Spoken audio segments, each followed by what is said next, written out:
Heureux serez-vous si le maître de la maison, au lieu de vous trouver en train de dormir, vous trouvera en train de veiller, qu'il soit minuit ou 3 heures du matin. Heureux serez-vous.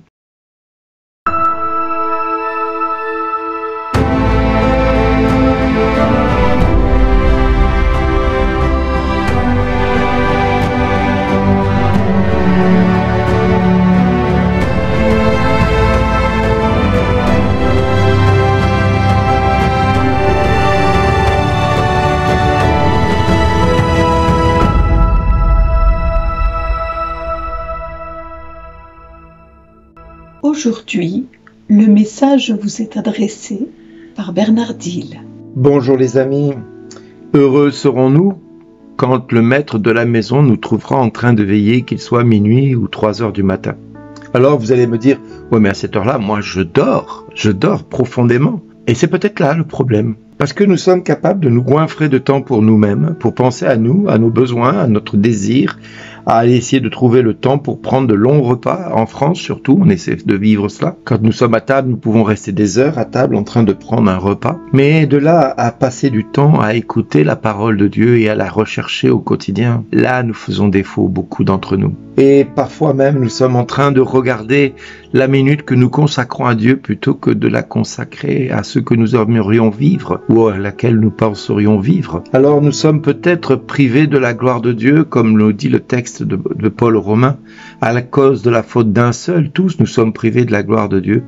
Mais à cause de l'obéissance d'un seul, Jésus, nous avons obtenu la grâce qui a surabondé dans nos vies et qui nous a rendus justes. Alors les amis, si le maître de la maison nous trouve peut-être en train de veiller entre minuit et 3 heures du matin, réjouissons-nous parce qu'à ce moment-là, peut-être que le Seigneur nous dira, mais bon et serviteur fidèle que tu as été jusqu'à maintenant dans les petites choses, je vais pouvoir t'en confier de grandes. Alors nous serons heureux de savoir que le Seigneur nous a trouvés dignes des missions qu'il va nous confier. Parce que ne nous trompons pas, et je vous le dis souvent, ce n'est pas au nombre de personnes que nous rassemblons dans des grandes salles pour servir Dieu qui va nous permettre de justifier auprès de Dieu notre salut éternel. Ce n'est pas non plus au nombre de miracles, de guérisons ou de prodiges que nous allons accomplir au nom de Dieu que nous serons reconnus comme un de ses disciples, mais à l'amour dont nous aurons fait preuve au plus petit d'entre les siens.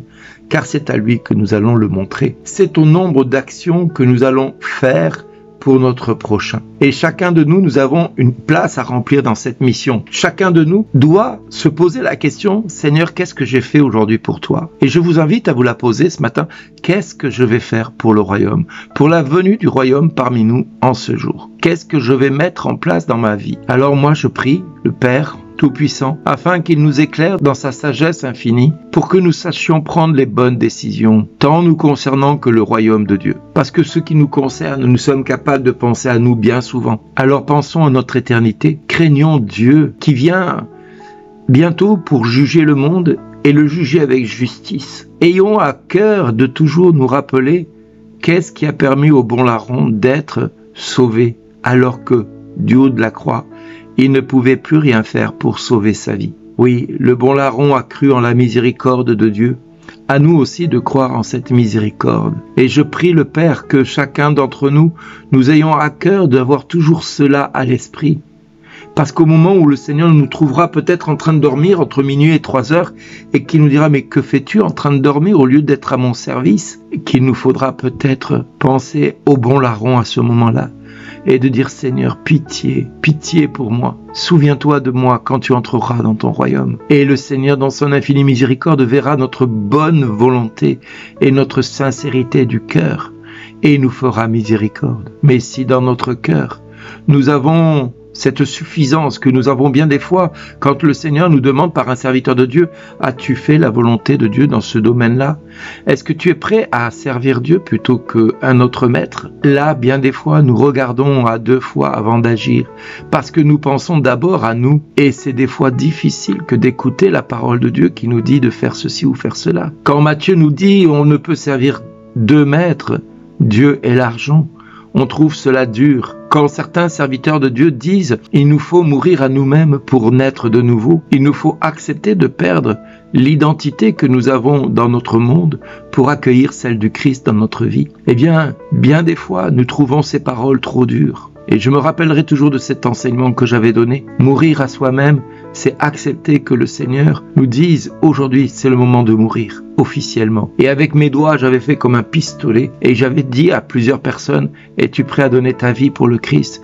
Et là, tous, ils me disaient oui, toi aussi, oui, toi aussi, oui, tout le monde disait oui. Alors avec ma main, je faisais comme quelqu'un qui tirait sur la tête des gens qui étaient en face de moi. Maintenant, si on revoyait l'enseignement avec le terrorisme qui se sert de Dieu pour tuer des hommes, là, nous pourrions penser, Bernard, il a perdu la tête. Mais c'est vrai qu'à ce moment-là, je faisais « PAM !»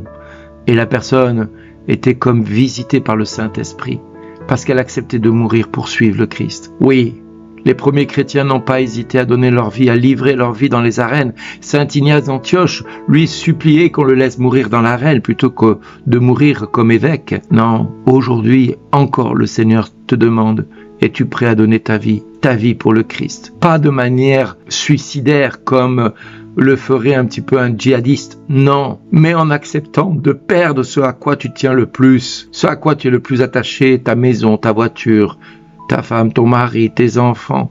Est-ce que tu es prêt à les laisser passer après Dieu? Est-ce que tu es prêt à laisser passer ton compte en banque après Dieu? C'est ça que Dieu nous demande, de laisser passer Dieu en tout premier dans notre vie. Alors je prie le Père que chacun nous ait la grâce de laisser le Christ devenir l'essentiel de notre vie. Père, je te demande vraiment de changer notre cœur, de changer notre façon de penser ou concevoir la vie, de te servir, toi, l'unique Seigneur, l'unique Dieu. Et je te demande, Père, au nom de Jésus, de faire que notre vie soit un témoignage de vie pour la gloire de ton nom. Et non pour notre bonheur à nous, mais pour ta gloire d'abord. Parce que je sais que ta gloire, c'est là aussi qu'est mon bonheur. Merci d'exister.